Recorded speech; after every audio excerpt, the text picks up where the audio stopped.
Amigos, a continuación vamos a conversar con quien, en este caso, para este programa, nos trae la voz del gobierno, el ministro del Ambiente. Él está con nosotros. Doctor Manuel Pulgar Vidal, muy buenas noches. ¿Cómo estás, Enrique? ¿Qué tal? ¿Cómo le va? Doctor Pulgar Vidal, hablemos un poco sobre su sector y también sobre las medidas del gobierno, porque varias de ellas cruzan su sector. Así es. Y un primer tema está relacionado con la ventanilla única. Es una de las 7 medidas que ha planteado el presidente. Es decir, una ventanilla única a partir de la cual, o a donde van a llegar todos los estudios de impacto ambiental para que sean procesados. ¿No es cierto? Señor ministro, ¿qué va a ocurrir con SENACE? Porque la ventanilla única se supone que era el SENACE. Perfecta pregunta, Enrique. Bueno, en primer lugar, permíteme hacer un comentario sobre la última entrevista, muy apocalíptica. ¿La de Juan José Martán? La de Juan José Martán. ¿No le ha gustado? Muy apocalíptica, y los peruanos olvidamos fácil. El crecimiento del quinquenio pasado tuvo un año, el 2009, que tú recuerdas cuánto fue, 1%. Porque hubo una serie de factores. Después de una caída que nos estuvimos en 10. No, estuvimos alto y bajamos a 1%, porque ocurre, y para eso se hace el marco macroeconómico multianual, que hay un conjunto de factores que te determinan los comportamientos de la economía a nivel mundial. Lo importante sería no actuar, y esta idea del piloto automático, que es un lugar común, es absolutamente falsa. El incremento de la inversión pública para justamente soportar los embates de la economía global es de más del 30%. En el caso peruano, en todos los sectores de la inversión pública, más del 30%. Y estas ¿Estamos medidas, hablando como distribución o como ejecución? Como ejecución, como distribución y ejecución. La ejecución todavía estamos tarde, pero se ha incrementado 30%. Estamos, muy temprano como para ver, ni siquiera hemos concluido el primer semestre. Pero se toman medidas concretas justamente para revertir situaciones que están fuera de nuestro alcance. El cambio de crecimiento de China de 10 a 8 es una decisión china. La caída del precio de los commodities justamente se afecta por una decisión como la de China y otros factores de crisis en Europa y en los Estados Unidos. Pero ahí lo que estaría mal es no tomar medidas. Muy bien. Pero se han tomado medidas. Pero vamos al tema de la ventanilla única, porque eso es lo que está vinculado a mi sector. Sí, pero antes de eso, es una impresión de que el diagnóstico para las medidas que se han tomado por parte del gobierno puede estar equivocado. Decir que solamente es porque han caído los precios de los minerales o porque se han producido elecciones complicadas en países con los cuales tenemos una buena balanza comercial, puede ser un error, porque también es cierto que hay muy poca inversión en infraestructura. Hay una serie de problemas relacionados con trámites que se realizan, que se deben realizar y no avanzan, con autorizaciones y permisos que no se dan, o con asignación de presupuestos a sectores realmente necesarios. El problema de la permisología es un problema histórico en el Perú. Y es en este gobierno que se han adoptado medidas correctas para cambiar la situación. Ten en cuenta, Enrique, que el tema de la permisología, como te lo he dicho en más de una oportunidad, por ejemplo, en lo ambiental, deriva de un problema de sectorialización de la gestión ambiental que vino el año 91 y que desde todo punto de vista fue una decisión equivocada. La creación de SENACE por eso representa un cambio, y ahora te voy a contestar tu primera pregunta. Así es. Y he visto algunos twitters que dicen este es la estocada final del SENACE. En absoluto. Estas normas de fomento a la inversión no tocan una coma de lo que es las competencias que el SENACE va a ejercer. Ten en cuenta simplemente una cosa, y lo he dicho en este programa y en muchos otros. El SENACE ha sido creado bajo un esquema de etapas progresivas para que vaya recibiendo las funciones en un tiempo determinado. Que yo te lo he dicho en más de una oportunidad, debe ser abril de 2014 que empecemos a recibir esas funciones. Es decir, mientras tanto, esas competencias están en los sectores. Y lo que podamos corregir que hoy están en los sectores va a ser incluso superior o mejor para cuando el SENACE las reciba.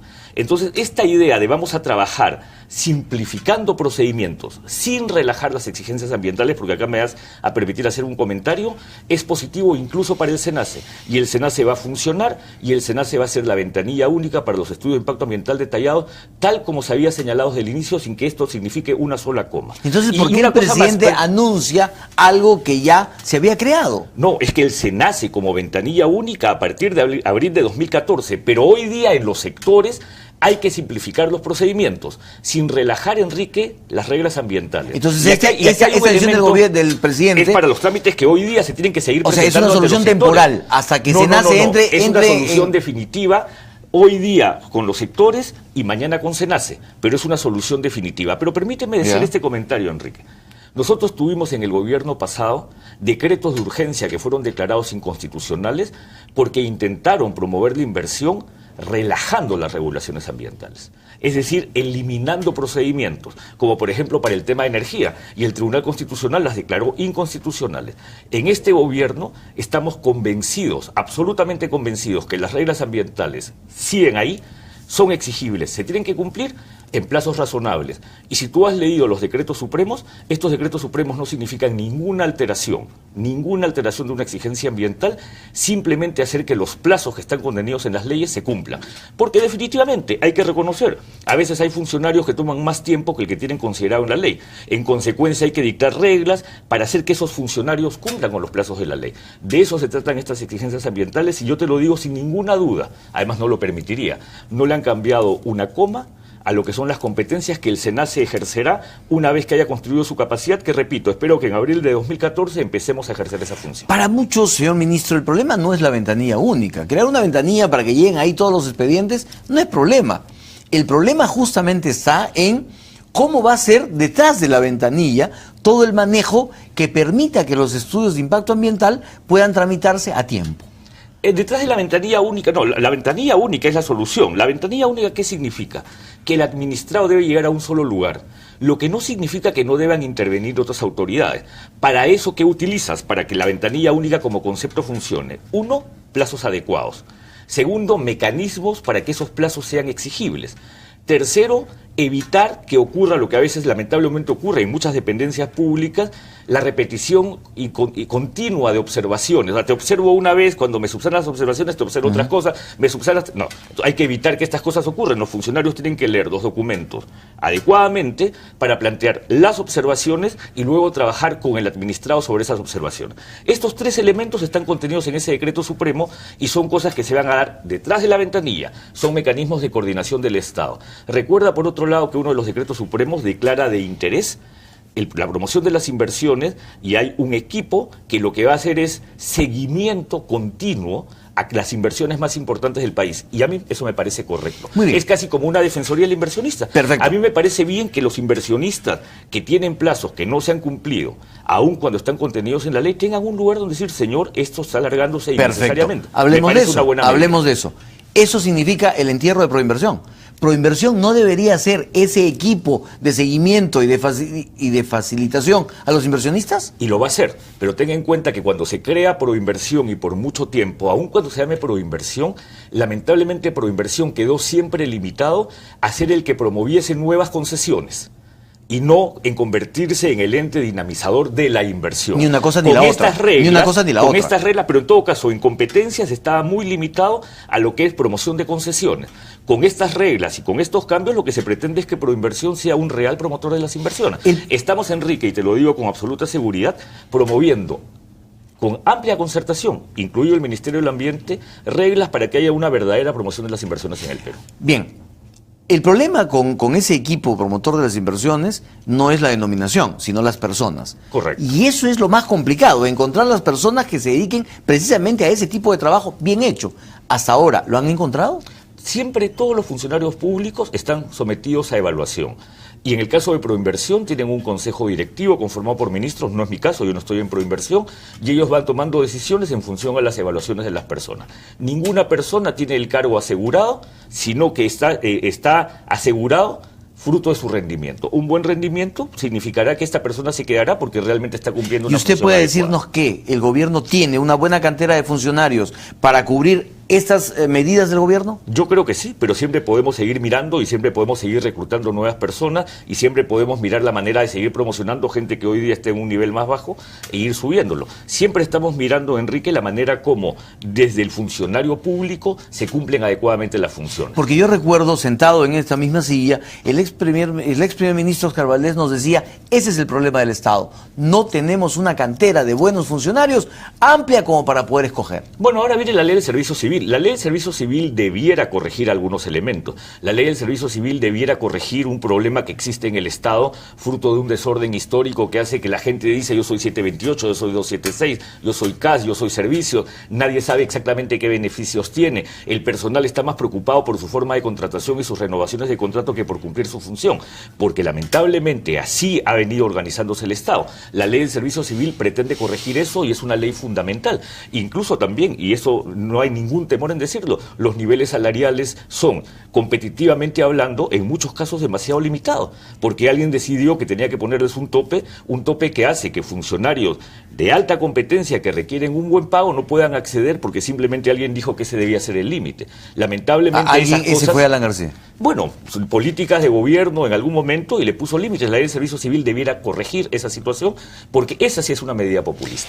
Poner un límite realmente tan exiguo, 15.600 soles a funcionarios del Estado que en el sector privado te ganarían mucho más, que tienen la competencia, es una medida populista. ¿Eso fue el peor error para con el Estado? No, pueden haberse cometido muchos errores, pero yo creo que ese sí es un error. Señor ministro, consulta previa. Hablemos de la consulta previa porque la verdad ya todos nos hemos perdido. Correcto. Es decir, usted dice que la consulta previa va, y no hay duda de que va. Pero por otro lado nos dicen, no, se van a exonerar las empresas de la consulta previa. Y si se ponen de acuerdo, no habrá consulta previa. Otros, ¿es así? De ninguna manera. ¿No es así? Vamos al tema de la consulta. Hoy día hay una entrevista interesante en El Comercio, donde el presidente García hace referencia a la consulta previa como está en la ley y está en un convenio, debe ser cumplida. Lo interesante es recordar nuevamente, porque nunca debemos ser un país que olvide, es que el presidente García observó la ley, o sea, no quiso la consulta. Y la consulta previa es un mecanismo que en realidad derivó fuertemente, Enrique, de una muy mala política que intentó invisibilizar a los pueblos indígenas. El perro del hortelano fue un artículo de invisibilización de los pueblos indígenas, que generaron en un bagua y generaron en un conjunto de medidas que llevaron a que en las mesas de trabajo se diga consulta previa. El Congreso preparó una ley, fue observada por el presidente de la República en ese momento. El gobierno actual dictó la ley, dictó el reglamento y dictó la guía metodológica. La primera consulta previa ya se va a hacer y los medios probablemente no tienen toda la información, hablan como que es una que viene de Loreto, como que fuera organizada por el gobierno regional. No, es organizada por el gobierno nacional. Es más, está vinculada a mi sector, porque es la creación de un área de conservación regional. ¿Por qué aparece como organizada por Loreto? Porque como quien propone el área de conservación regional Maijuna es el gobierno regional de Loreto, entonces, en consenso, coincidimos que ellos debían hacer el proceso de consulta con asistencia técnica del Ministerio del Ambiente. Es decir, vas a tener ya una primera consulta. Sobre el lote 192 se está organizando el plan de consulta. Y hay otros dos temas que ahora no recuerdo, sobre los cuales también se está organizando el plan de consulta. Tenemos, Enrique, menos de 2 años con la ley de consulta vigente y se están haciendo las cosas. Pero no tienen hay que tener en ustedes cuenta un padrón de comunidades. Sabía que ibas a llegar a esa pregunta. No se ha definido si la consulta es en la selva solamente o es en la selva y en la sierra. Pero no hay definiciones claras en temas centrales. Eso vas a tener respuestas muy claras muy pronto. A ver, pero ¿usted es partidario de que sea selva y sierra? Es que el tema nuevamente, y lo dije hace poco, no es blanco-negro. Permíteme decirte una cosa. El tema de la base de datos, la existencia o no existencia, o la incorporación o la no incorporación de una población determinada en una base de datos, no significa necesariamente que no debe ser consultada, porque tú tienes que recordar que el reglamento te incorpora una cosa que se llama el derecho de petición. Es decir, si tú sientes que no has sido consultado cuando tienes todas las características, tienes el derecho de recurrir al derecho de petición para pedir que se te incluya. Y además, tienes que tener las medidas que desde las distintas instancias, de los distintos niveles de gobierno, se deben identificar respecto del momento en que se hace la consulta. Entonces, hemos limitado la discusión a un tema de base de datos. No es una discusión de base de datos, es una discusión de estas 3 variables. Estas 3 variables con la comisión multisectorial que se creó para estos efectos se están corrigiendo y pronto vamos a tener respuestas definitivas sobre cómo se hace la consulta. Y la consulta se va a hacer y el presidente de la República lo ha dicho, la consulta ¿No hay se va a hacer empresas exoneradas? Sí o sí. ¿No hay empresas exoneradas? Aquí no hay empresas exoneradas porque vamos a suponer que hubieran empresas exoneradas, cosas que niego rotundamente. Pero se habló de 14 empresas. Vamos a suponer ¿No van a que ser alguna entonces de estas empresas procede. La comunidad que puede sentirse afectada porque no ha sido consultada va al derecho de petición.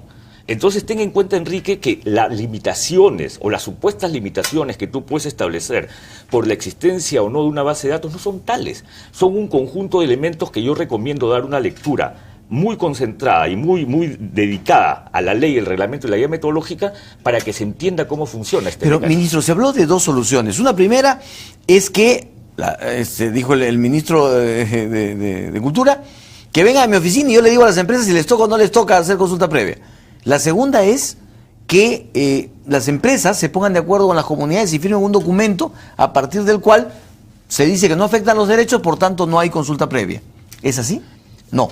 La consulta la hace el Estado. No, pero le pregunto, ¿es así o no? No. Hay mecanismos que están en la guía metodológica y mecanismos que se siguen complementando para tener una consulta bajo mecanismos clarísimos, bajo seguridad jurídica extrema, protegiendo el derecho de los pueblos indígenas. Lo que pasa, Enrique, nuevamente, este no es un tema de base de datos sí o no.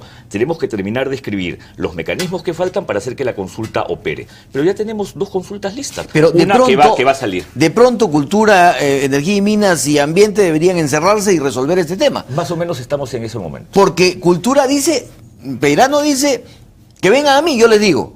O sea, individualmente. No es así. Tú lo has dicho. No es Estamos así. fundamentalmente encerrados Ya. para solucionar los problemas que Energía y puedan Minas la semana existir. pasada nos ha dicho aquí, la semana pasada, en este mismo programa, nos ha dicho, no, ojo, se pueden poner de acuerdo, no habrá consulta previa, porque si no no se afectan derechos, no hay necesidad de consulta. Mira, yo no vi el Tampoco es así. programa porque era el día de mi cumpleaños, pero lo que sí te puedo decir es que se va a hacer lo que está en la ley, lo que está en los procedimientos y lo vamos a cumplir estrictamente. Que se haga o no consulta no depende de Manuel Pulgar Vidal, depende de lo que es el derecho que está contenido en las normas y así lo vamos a hacer. Con el saludo por sus 51 años atrasados, y por esa razón no pudimos tenerlo la semana pasada en el programa, entonces usted nos dice que no hay empresas exoneradas, eso es tajante. Claro, no hay empresas exoneradas porque tú no puedes decir esta empresa está exonerada, tú tienes que hay la medida administrativa o legislativa y en ese momento si una población que no ha sido considerada, porque tú podrías decir, alguien evalúa y dice, no, acá no se da una situación, esa población puede reclamarle al Estado por el derecho de petición. Entonces las cosas no son lineales, no son prohibiciones, no son excluyentes. Ministro, yo supongo que para el ministro Peirano que le saquen el tema de la consulta previa de su ministerio debe ser la felicidad más grande. ¿Debería estar ahí en el Viceministerio de Interculturalidad este tema de la consulta previa? Bueno, la consulta previa es un diálogo intercultural, ¿no? Entonces corresponde a ese ministerio. Corresponde. Obviamente, así es. Perfecto. Entonces, ya ha sido claro usted, consulta previa hay de todas maneras. Hay de todas maneras. Así quieran exonerarse. Hay consulta previa. Perfecto. Pasemos a otro tema, que es el de los indicadores de la calidad del aire. Porque ese es un tema que se dice, usted está empujando con mucha fuerza, con muy buena intención seguramente, lo que puede poner en un drama no solamente a la industria, sino a la minería, a todas las empresas del país. Y es que nosotros tenemos un cuadro en el cual nos da más o menos una idea de por dónde van los ECAs, que se llaman, sí, que son los indicadores, ¿no es cierto? Y que en la mayoría de los países del mundo están por encima de 100, de 200, de 250, de 300. No hay ningún país que tenga por debajo de 100 las exigencias sobre calidad del aire.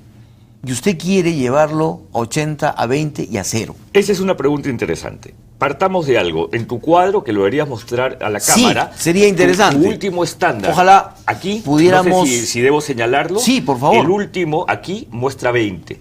Y ahí abajo dice OMS o WHO. Y eso significa la Organización Mundial para la Salud o World Health Organization. Es decir, tú tienes un estándar fijado en 20 por la Organización Mundial para la Salud. ¿Okay? Pero ningún país, ninguna legislación en el mundo pero vamos por parte. Tiene eso. Vamos por parte. ¿Qué es lo que ha ocurrido? Esta norma de los ECAs se dictó en 2008 y significó un cambio, definitivamente significó un cambio. ¿En qué sentido? Las normas anteriores, que era del 2001, establecían promedios anuales. La norma del 2008 establece promedios diarios. Acá tú tienes en este cuadro cifras que pretenderían señalar que todas esas son promedios diarios. No es correcto. Ahí hay en algunos casos promedios anuales y en otros casos límites máximos permisibles que son distintos a ECAs. Pero no quiero entrar a este tema del cuadro porque hay muchos países mencionados, pero te podría señalar varios. Uno. Segundo, el estándar de calidad del aire de 20 es un estándar de calidad para salud que en el caso del Perú, felizmente, y el Perú tiene una felicitación del Banco Mundial, se cumple ya casi en todas las ciudades del país. ¿20? Si usted se para en la avenida Bancay, ¿va a tener una calidad del aire en donde los indicadores están por debajo de 20? No, eso es lo que pasa a veces con el periodismo. Yo no digo que la calidad del aire sea 20, esto es calidad del aire SO2. SO2 en Lima andamos alrededor de 15 o un poco más, no pasamos los 20. En Lima y en la mayoría de las ciudades del país. ¿Por qué? Por el tema de la desulfurización vía, lamentablemente, importación. Espero que luego las plantas desulfuricen el diésel, que generó una menores emisiones de CO2. Entonces tenemos una buena calidad del aire. Y ese estándar para ciudades de 20 es absolutamente apropiado y ahí se va a quedar. El estándar de calidad de 80, que es el que hoy día tenemos vigente, es un estándar que, como si ya cumplimos el de 20, en la mayoría de las ciudades se cumple. En la Unión Europea tiene 105, California tiene 125. Y estamos mirando cuál es la situación de las cuencas atmosféricas, porque lo que sí somos conscientes, y eso es algo que tiene que corregirse y trabajarse, es que tenemos que dictar límites máximos permisibles que estén vinculados al cumplimiento de los estándares de calidad ambiental, y tenemos que trabajar y revisar los planes de gestión del aire. En eso sí estamos trabajando, pero es bien importante, Enrique, que uno se dé cuenta la importancia que ha tenido el ECA de 80 y el ECA de 20, porque el nivel de calidad del aire en una ciudad merece ser 20, y felizmente en el Perú estamos teniendo para SO2 ese tipo de niveles. Por eso es que la Organización Mundial para la Salud lo fijó en 20. Esa es la razón. Entonces estamos trabajando, sí, en límites máximos permisibles, en la mejora de los planes de gestión del aire y en algunas otras medidas justamente para complementar, pero manteniendo estos estándares, pero para establecer medidas correctas que permitan trabajar bien la calidad del aire. Pero las empresas le han hablado, usted le han dicho, es imposible, por ejemplo, en minería, por ejemplo, en industria, llegar a esos niveles. No hay ningún caso de industria que tenga que ver con estos niveles, porque nuevamente estos son estándares de calidad del aire, y en el caso específico de industrias estamos hablando de límites máximos permisibles, que son los que tienen que ser dictados. Para decirle al televidente, el estándar de calidad del aire es una unidad de medida en el ambiente receptor. El límite máximo permisible es la exigencia que se da en la fuente emisora. Es decir, tú mides en la fuente emisora con un límite máximo permisible, orientado a que la suma de un conjunto de factores, cuántas industrias hay, cuál es la situación de dilución, cuál es la situación meteorológica, entre muchas otras, hagan que en la calidad del aire sea 20. A ti, por ejemplo, tienes un auto, a ti no te miden el humo del escape de tu auto por un ECA, te lo miden por un límite máximo permisible de parque automotor. Entonces, ahí hay un conjunto de elementos que es bien importante ser preciso para no generar una confusión. No hay marcha atrás, entonces, estamos en esos estableciendo límites máximos permisibles y mejoras en los planes de gestión del aire. Señor ministro, las multas, también han habido muchos reclamos por las multas. Se dice que además ahora no solamente se han multiplicado los montos de las multas, sino también el tema de las facilidades para el pago de las multas. ¿Bajo qué estándares se establecen las multas? ¿Bajo qué criterios? La fijación de multas o el establecimiento de multas, Enrique, responde a un conjunto de medidas que llevan a que primero tú tengas que tener muy claramente tipificada la conducta sobre la cual se comete una infracción. En segundo lugar, tú tienes que tener muy claramente establecidos los distintos niveles de multa. Y tercero, que es algo que es bien importante que también lo destaque, tú tienes que tener una metodología para el cálculo de las multas. Que tú tengas un tope máximo de multa no significa que vas a poner ese tope máximo de multas a todos. Es más, en el Perú nunca hemos llegado al tope máximo de multas. Para imponer una multa tú tienes 5 factores. Hay uno que se llama el beneficio ilícito, y eso es fundamental, porque la multa tiene que ser un mecanismo que realmente cambie la conducta, porque si tú ganas más infraccionando que con lo que pagarías como multa, vas a seguir cometiendo la infracción. Entonces, eso es el beneficio ilícito. La segunda medida es lo que es el ocultamiento, o sea, para decirlo en positivo, la dificultad para detectar la infracción, porque hay un ánimo de ocultamiento, eso permite que se aplique un factor. La tercera medida es la recurrencia de la infracción. ¿Qué tanto estás haciéndola continuamente sin cambiar? La cuarta razón es el daño y el nivel del daño que has ocasionado. Y ahorita no me acuerdo cuál es la quinta razón. A mí, hace poco en un seminario en la Universidad Católica, un estudiante me dijo, pero ministro, usted podría llevar a la quiebra a alguien. Y yo le dije, las multas no están establecidas en función a capital. Las multas están establecidas en relación a una infracción. Tú puedes tener una empresa con un capital de 100 o de 1.200 o de $3, puedes tener una empresa con un capital muy pequeño, pero con una infracción catastrófica. En consecuencia, ¿es que acaso, porque el capital es pequeño, no debo sancionar? Pero nuevamente, ninguna de estas multas tiene ni ánimo confiscatorio y tienen un mecanismo y una metodología de cálculo muy bien hecho. Y aquí hay un elemento más. Felizmente, adicionalmente, se aprobó un artículo en la Ley de Presupuesto y en la Ley 30.011, aprobada por el Congreso y promulgada por el Presidente de la República, que le da el OEFA la posibilidad de compartir el aporte de regulación que hoy día percibió Senermin. Es decir, el OEFA no tiene que salir a multar para captar recursos para su funcionamiento, para nada. Va a tener un presupuesto absolutamente predecible, un presupuesto suficiente y un presupuesto que le permitirá cumplir sus funciones. Señor ministro, Espinar, hasta ahora no nos dice usted ¿cuáles son los resultados de los monitoreos? El resultado del monitoreo muestra... O sea, no nos dice si la minería contaminó o no contaminó Espinar. Es que, Enrique, yo insistiré... En que hay tonos de grises. Claro, es que el tema de la contaminación... Si tú tienes una empresa que comete un conjunto, o sea, tiene un conjunto de medidas, algunas de las cuales han sido sancionadas o son sancionables, es probable que esa sanción o de esa sanción derive de una acción que ha contribuido y aportado a la contaminación que puede existir en la zona. Claro que sí, para eso existe OEFA, por eso sancionas. Tú sancionas cuando hay una acción que puede estar generando un efecto contaminante. Pero entonces, ¿qué cosa te muestra el resultado del monitoreo? Que hay contaminación derivada de condiciones naturales, hay contaminación en la zona de influencia de la empresa y hay contaminación derivada de la falta de tratamiento de la planta de agua, que es además competencia municipal. Y entonces, ¿qué es lo que haces ahí? Primero, seguimos trabajando en la búsqueda de causalidades.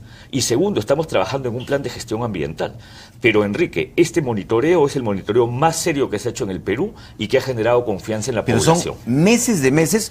Es buena hora. Le acaban de hacer un paro pidiendo los resultados de ese monitoreo. Mira, felizmente yo he estado muy atento a esta situación en Espinar el día 21, que es una fecha emblemática para Espinar, donde además se inició la última vez el conflicto, donde se inició hace 5 años o 6 contra BHP, y sin embargo ha sido un grupo de gente que ha trabajado con carteles buscando una solución ya inmediata. Va muy bien el convenio marco.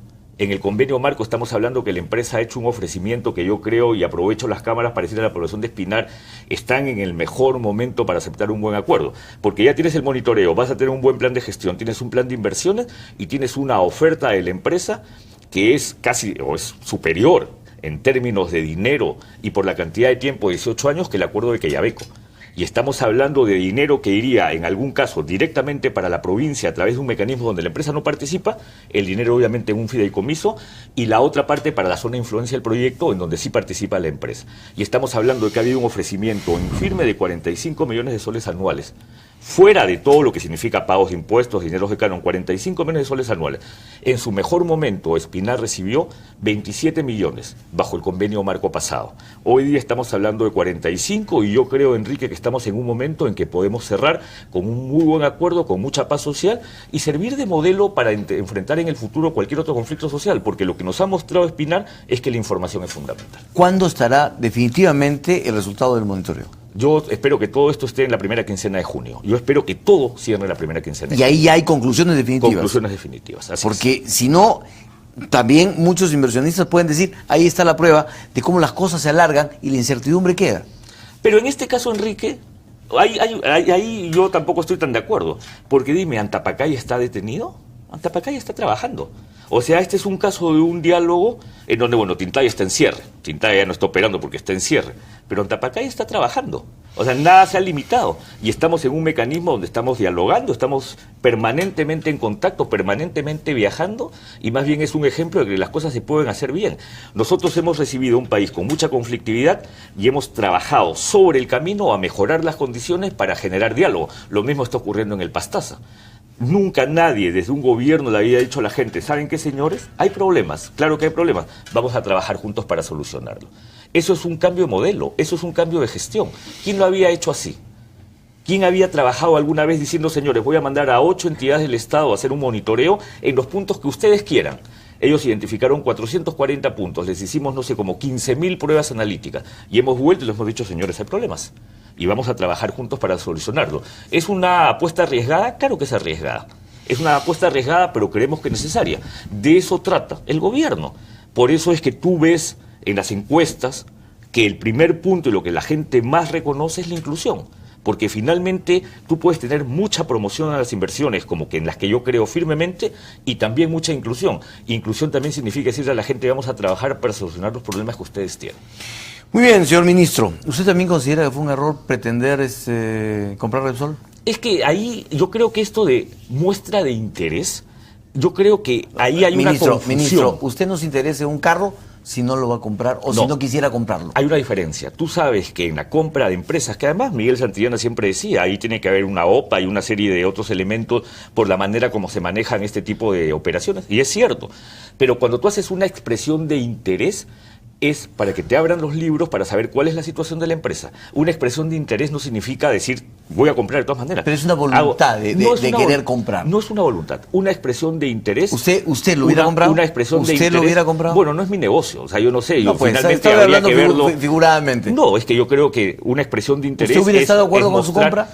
Nuevamente, tú presentas o planteas una expresión de interés para ver cuál es la situación del negocio. Si el negocio no me parece un negocio atractivo, no salgo. ¿Y si hubiera sido atractivo usted lo hubiera No lo sé, apoyado? tendría que ver cuál es lo que te lleva a ser atractivo, porque efectivamente el nivel de inversiones que tienen que hacerse en esas plantas es altísimo. Sumamente. Para empezar, por un contenido ambiental, hay que dessulfurizar. Así es, muchísimo. Señor ministro, muchísimas gracias por su presencia. Enrique. Muy amable. Te agradezco. Vamos a una pausa y de ahí entramos al tema político. Víctor Andrés García Belaúnde estará con nosotros para hablar ampliamente sobre los casos que han tomado la semana en el ámbito político.